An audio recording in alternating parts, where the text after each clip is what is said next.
Hello ഗേരീസ്, welcome to your channel the real heroes. നമ്മൾ ഇന്ന് ഏപ്രിൽ മാസവുമായി ബന്ധപ്പെട്ട കുറച്ച് കറണ്ട് അഫയേഴ്സ് ക്വസ്റ്റ്യൻസ് ആണ് നോക്കാൻ പോകുന്നത്. അപ്പോൾ നമുക്ക് ഒട്ടും താമസിക്കാതെ വീഡിയോയിലേക്ക് കടക്കാം.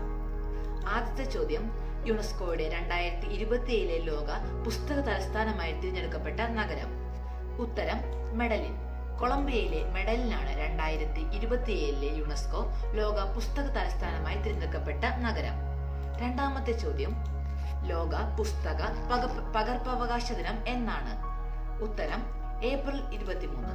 ഏപ്രിൽ 23 നമ്മൾ ലോക പുസ്തക പകർപ്പവകാശ ദിനമായി ആചരിക്കുന്നത്.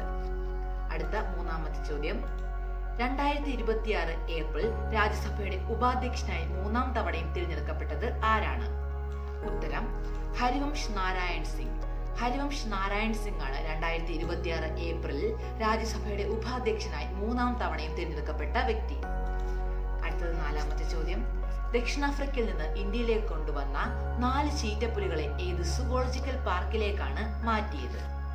ഉത്തരം Bannerghatta biological park. കർണാടകയിലാണ് Bannerghatta biological park സ്ഥിതി ചെയ്യുന്നത്. അടുത്തത് അഞ്ചാമത്തെ ചോദ്യം, ഡിജിറ്റൽ അറസ്റ്റ് തട്ടിപ്പുകളിൽ നിന്ന് ജനങ്ങളെ സംരക്ഷിക്കാനായി CBI പുറപ്പെടുവിച്ച പുതിയ നിർമ്മിത ബുദ്ധി അധിഷ്ഠിതമായ ചാറ്റ് ബോട്ട്. ഉത്തരം അഭയ്. അഭയാണ് ഡിജിറ്റൽ അറസ്റ്റ് തട്ടിപ്പുകളിൽ നിന്ന് ജനങ്ങളെ സംരക്ഷിക്കുവാനായി CBI പുതുതായി പുറത്തിറക്കിയ നിർമ്മിത ബുദ്ധി ചാറ്റ് ബോട്ട്. അടുത്തത് ആറാമത്തെ ചോദ്യം, ആന്ധ്രാപ്രദേശിന്റെ ഔദ്യോഗിക തലസ്ഥാനം ഏതാണ്? ഉത്തരം അമരാവതി. അമരാവതിയാണ് ആന്ധ്രാപ്രദേശിന്റെ ഔദ്യോഗിക തലസ്ഥാനമായി പ്രഖ്യാപിച്ചത്. അടുത്തത് ഏഴാമത്തെ ചോദ്യം, ലോക ഭൗമദിനം എന്നാണ്? ലോക ഭൗമദിനം എന്നാണ്? ഉത്തരം ഏപ്രിൽ 22. ഏപ്രിൽ 22 നമ്മൾ ലോക ഭൗമദിനമായി ആചരിക്കുന്നത്. അടുത്തതായി എട്ടാമത്തെ ചോദ്യം, 2026 ലോക ഭൗമദിന പ്രമേയം എന്താണെന്നാണ്? നമ്മുടെ ശക്തി നമ്മുടെ ഗ്രഹം എന്നതാണ് 2026 ലോക ഭൗമദിന പ്രമേയം.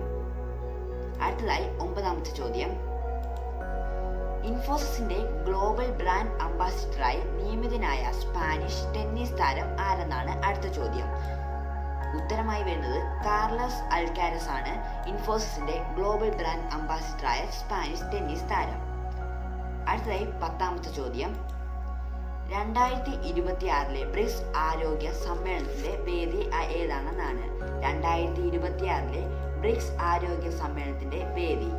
ഉത്തരം ന്യൂഡൽഹിയാണ് 2026 ബ്രിക്സ് ആരോഗ്യ സമ്മേളനത്തിന്റെ വേദി.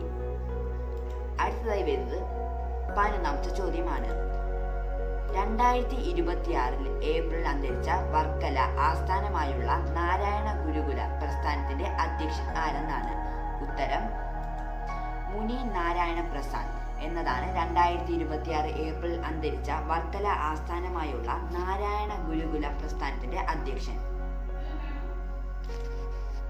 അടുത്തതായി വരുന്നത് ഇസ്രായേൽ ഇന്റലിജൻസ് ഏജൻസിയായ മൊസാദിന്റെ പുതിയ തലവനായി നിയമിതനായത് ആരെന്നാണ്?